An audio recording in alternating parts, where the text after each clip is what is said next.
Minor gameplay spoilers ahead, but no main story spoilers. I'm always broke in this game. Rupees feel like one of the rarest resources. I always have an inventory full of a bunch of random crap, but never enough rupees. Especially with this lady in Kakariko Village selling each of her items for 5,000 rupees. We're not supposed to buy them at this point in the game, but it would feel great to be able to. Regardless, I still don't have enough money to buy the necessary gear, like the flame-resistant armor for the Goron area or the handful of arrows that could be really useful. I ran around Hyrule trying to find the best way to make rupees as quickly as possible. With the help of you guys, I think we found some pretty easy solutions to make that money. First off, cooking. If you find yourself with a ton of extra meals, maybe sell a few. If you're like me, you're probably picking up every mushroom, every herb, and shooting almost every animal that decides to wander onto your screen. As a result, you end up with 100 apples that you don't really know what to do with. Well, get cooking. It might take a little bit to actually cook everything, so I wouldn't call this one of the faster ways to make money. But if your inventory is already full of a bunch of food like apples or mushrooms, just cook away. This is a very easy solution to some money problems. Gourmet meat skewers give you a lot of bang for your buck. As you travel around Hyrule, you'll end up finding a bunch of armor, and if you aren't finding a bunch of armor, then you need to explore around more. There are treasure chests littered throughout Hyrule and in caves especially that can give you some pretty good gear. As you progress through the game, some of the gear becomes useless because you find something better. The beginner gear becomes pointless pretty fast. Lucky for you, you have the ability to just sell it off, and some of the better armor will sell for a pretty penny. This is a great time to use your amiibos, by the way. You can get top quality gear that can also be found in the game, so you can sell the dupes for a nice chunk of change. If you've explored the depths enough, you probably have a nice collection of Poes. Head over to the Poe statue in Lookout Landing and trade them for the Dark Tunic. This isn't the only Poe statue in Hyrule, there are other statues around the world too. Once you unlock them, you'll be able to buy other pieces of gear. If you have a ton of Poes, just keep turning them in for gear and then sell that gear. From the outside, it seems like only one piece of gear is available for you to purchase, but you can get any shop in the game to replenish their inventory. To get shops to restock, all you have to do is travel away from the store, I usually fast travel across the map, sleep or sit by a fire for a full 24 hours, which means you'll probably have to sleep or sit twice to get the full 24 hours to go by, and then return to the store or the Poe statue, and their stock will be completely reset. Which means you can repeat this process over and over until you're satisfied or run out of Poes. This strategy does take a bit of time. Collecting 150 Poes isn't the fastest thing in the world, but if you already have a ton of Poes just from naturally playing the game, then this is a good rupee exploit. Poes do respawn eventually, so don't worry about the number of Poes available for you in the game. Mining is probably one of the best ways to make a ton of money fast. I found a lot of mining locations in wells and caves, so don't pass these up. Get those ores to sell. Sure, you can fuse gems to your weapons to make them more powerful, but you have to ask yourself, is this cool magical weapon worth more than what you can sell the gem for? For me, no. For you, maybe. They are really cool weapons. But if you're having issues getting rupees, sell the ore instead. You can go to any store to get rid of them, or you can make your way over to Goron City and find Ramella. This is the same Garuda that was chilling with the Gorons in Breath of the Wild. Before you can properly utilize her, you'll have to do a quest for her. She tasks you with finding 10 amber ore, but she'll give you a whopping 200 rupees for your trouble. Once you complete her side quest, she'll be available for you to sell your ores for more than you would get from other stores. There are a couple issues with her though. She'll only buy one type of ore, and she only buys them in stacks of 10. So if you don't have 10 of the specific ore that she's looking for, then you're kinda screwed. I suggest you save up your ores and only sell them to her since she gives you the most rupees for your precious stones. There are stone taluses around the world that give you a ton of gemstone ores after you defeat them. Some are rare stone taluses that give you better chances at getting even more valuable ore. Every blood moon, make your rounds to their locations and profit. Chests are another great way to get ore.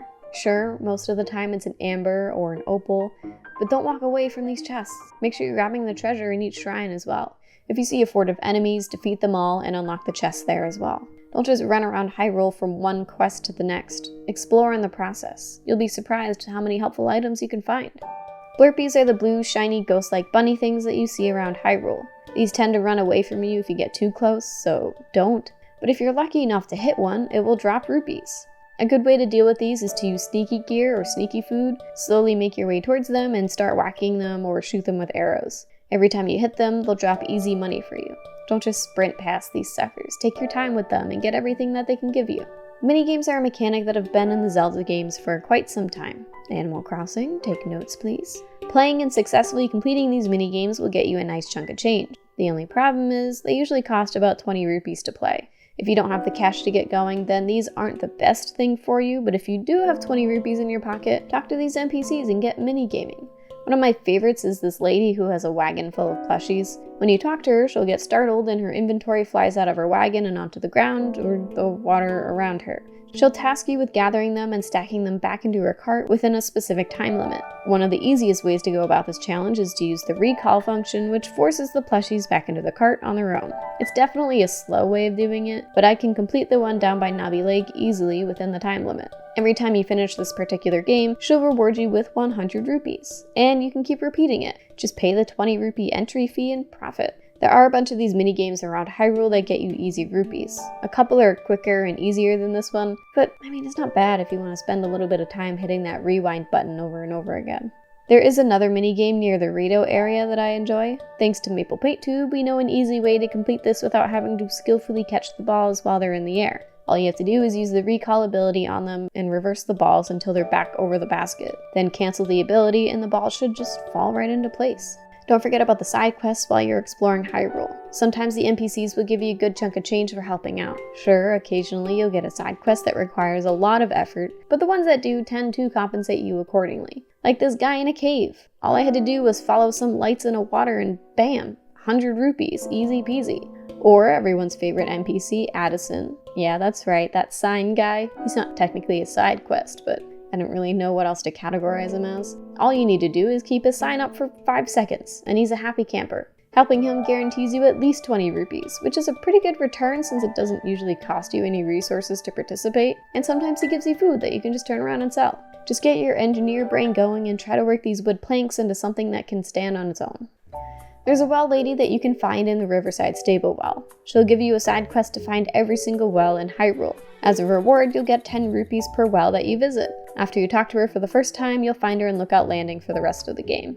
Make sure you talk to her once in a while and just collect a bunch of rupees. My other favorite side quest is the raids. Oof, yeah. The raid leader will pay you handsomely for your contribution to destroy hordes of enemies. If you're like me and you have too many amiibos, well, get using them. Is this cheating? No. Unless you feel like it's cheating for you, then yeah, it's cheating, sure. Amiibos can give you a lot of food and some weapons. If you scan in the Zelda amiibos, they'll have a chance of giving you some cool Zelda series related items like fabrics or the Varudania helmet. The amiibos can give you a lot of meat, fish, herbs, anything that your heart wants to cook. Start cooking the food and sell it all. Don't forget your Animal Crossing amiibo cards also work in this game, so if you're like me and have a couple hundred of them, well, then you'll never have to hunt for food in this game ever again. Speaking of cheating, there is currently a duplication glitch that can be abused in the game. I don't know how to use it, I don't want to use it, but it does exist. For now. This glitch has been patched in the past, so I wouldn't be surprised if it was patched again. I also want this video to be relevant for more than just 4 days, so I'm not going to dive deep into it. Just thought I'd mention it because if I didn't, then there would be about 50 people telling me about it in the comments. Don't forget to sell the stuff in your pockets that you aren't using. Are those mushrooms cool? Hell yeah, they are. Are you gonna use them? Probably not often. Or maybe it's just me, I'm really not using them. Either way, you probably don't need a bunch of them. Hit up a vendor and get rid of your extras. Selling a bit of your overstock can eventually add up to a ton of rupees that were just sitting in your inventory doing absolutely nothing. And that's about it right now. I'm currently in the middle of the game and I'm very much enjoying not sprinting right towards the end, but as a result, I'm probably missing out on some really cool ways to make rupees, which is where I pass it off to you. What are some ways you've been grinding your rupees? Let everyone know in the comments below, and subscribe or Ganondorf will eat your children. By the way, I stream every now and then here on YouTube, so maybe pop in and say hi, or like poop or something. I'm not picky. And I'll see you guys next time. Bye!